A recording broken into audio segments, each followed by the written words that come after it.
इन रोती चीखती बिलखती आवाजों को सुनकर यह सचमुच लगा था कि लाखों की संख्या में कोरोना से मर जाने वाले लोगों की असंख्य लाशों को देखकर ही सही बेरहम सरकारें भारत के स्वास्थ्य व्यवस्था पर थोड़ा भी तो रहम करेगी। इस दरमियान वक्त तो बदल गए, पर खबरदार कि कोई हालात बदल दे। कुछ नहीं बदला, सब कुछ वैसा ही है, एक बरस बाद भी। तो देखिए आज उसी व्यवस्था की तस्वीर जहां आत्माएं साजिशन अस्पतालों की सरकारी खूंटी में टांग दी गई। कोरोना महामारी के बीच एक तरफ जहां पूरा देश उथल पुथल के दौर से गुजर रहा था, तो वहीं अस्पतालों से निकलने वाली लाशों की गिनती भी बहुत मुश्किल हो चली थी। जाहिर है कि पिछले 70 सालों से किसी भी सरकारी तंत्र ने आज तक स्वास्थ्य विभाग पर कोई खासा ध्यान नहीं दिया। शायद यही वजह रहा है कि बिहार के मुजफ्फरपुर के अस्पतालों में चमकिया बुखार से बच्चे मरते गए। शायद यही वजह रहा कि उत्तर प्रदेश के बीआरडी मेडिकल कॉलेज में तमाम मरीजों की मौत ऑक्सीजन के अभाव में स्ट्रेचर पर ही हो गई।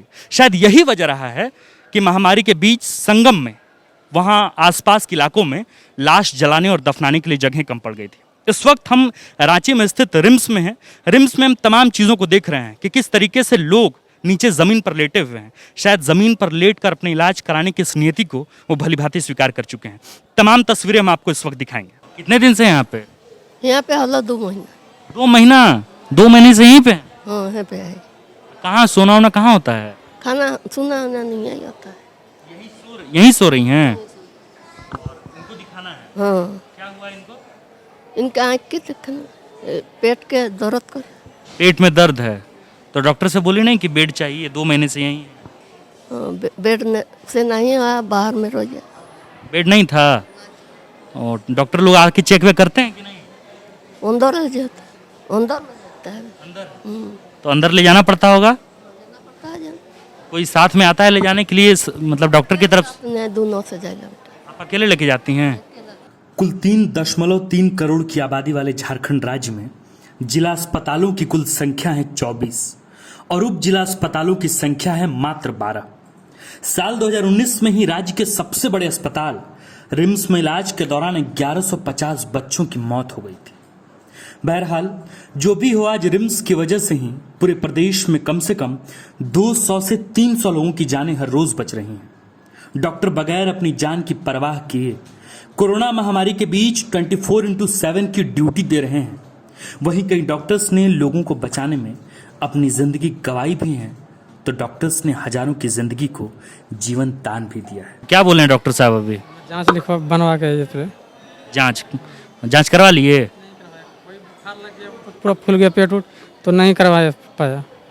तो डॉक्टर को नहीं बोले कि बेड चाहिए, कहाँ पे सोएंगे? तो आज नहीं बैठता है ना, बैठता है शुक्रवार को, सोमवार को, तो कल परसों बैठेगा। तो अभी कहाँ रहिएगा इतने दिन? इधर रहता हूँ। यहीं नीचे?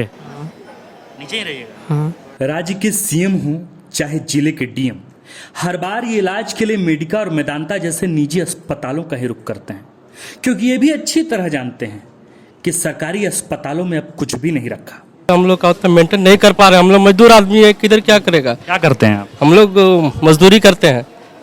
और अभी तक दवाई में कितना खर्च हो गया? अभी तक तो लग रहा है कि 10-12 हज़ार रुपये खर्चा हो गया 10 दिन में। तो आयुष्मान कार्ड आपका नहीं बना? आयुष्मान कार्ड भी है, लेकिन यहाँ दवाई दुकान बंद है। अच्छा, मतलब दवाई का जो दुकान है वो बंद है? हाँ, बंद है। तो आप लोग प्राइवेट मतलब इससे ला करके आप लोग इलाज करा। क्या कहना चाहते हैं सरकार को? मतलब कुछ ऐसी व्यवस्था? यही कहना चाहते हैं कि ये दवाई दोस्त का जो भी बंद है इसको ओपन करवाइए, और यहाँ जो हमको सहूलत मिलता है, जो ½ % में जो हमको दवाई मिलता है, हमको वो सुविधा चाहिए। और हमको नहीं, जितना भी यहाँ पे रिम्स में है गरीब आदमी जो भी है वो सबको चाहिए, समझे? ये सुविधा एकदम जरूरी है। इकोनॉमिक टाइम्स में छपी खबर के अनुसार भारत में इस वक्त 6 लाख डॉक्टर और 20 लाख नर्सों की भारी कमी है। जाहिर है इसी कमी के बीच भारत के साथ साथ झारखंड प्रदेश को भी इसी कमी से, कोरोना के 3rd फेज से होकर गुजरना है।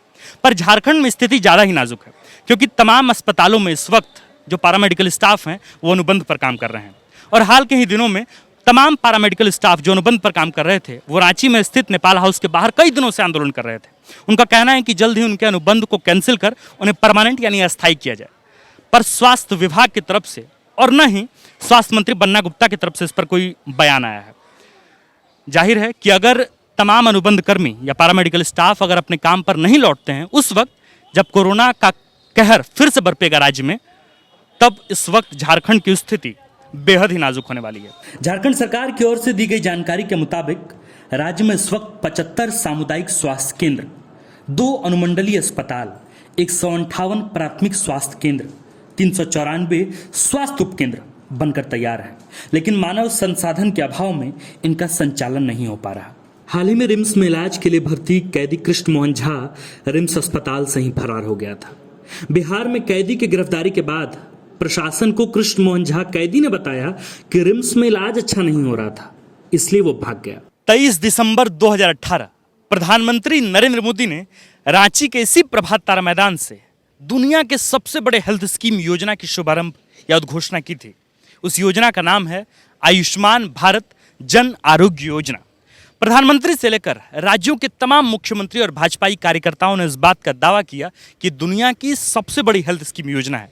रांची के इसी प्रभात तारा मैदान से प्रधानमंत्री नरेंद्र मोदी ने अपने अभिभाषण में भी कहा कि भारत में तकरीबन 50 करोड़ लोगों को प्रत्यक्ष तौर पर इस योजना के तहत हर साल सरकारी या फिर गैर सरकारी अस्पताल में 5 लाख रुपए तक का कवर दिया जाएगा, यानी 5 लाख रुपए तक की मदद मुहैया कराई जाएगी। जाहिर है न सिर्फ हिंदुस्तान में बल्कि दुनिया के कई देशों में इस बात की खूब चर्चा हुई। पर इस वक्त भारत की स्थिति क्या है? कोरोना महामारी के बाद इस वक्त भारत की स्थिति यही है कि भारत अभी 125 करोड़ की आबादी वाला भारत में आज भारत सरकार अपने जीडीपी का महज 1.28% खर्च करती है। वहीं थाईलैंड, जिसकी आबादी महज 7 करोड़ है, वो अपने जीडीपी का 3% से भी अधिक खर्च करता है। शायद यही वजह रहा कि कोरोना महामारी के दौरान देश में जितनी जानें कोरोना से नहीं गई, उतनी जानें ऑक्सीजन के अभाव में गई। इस वक्त हमारे देश में स्वास्थ्य की व्यवस्था इतनी लचर है कि आज भी तमाम लोग प्राइवेट अस्पताल की तरफ रुख करते हैं, सरकारी अस्पतालों की तरफ जाना नहीं चाहते। विवेकानंद विद्या मंदिर स्कूल एक CBSE affiliated English medium coed school है। हम शिक्षा के साथ संस्कार देते हैं। thefollowup.in. Like, share and subscribe. www.thefollowup.in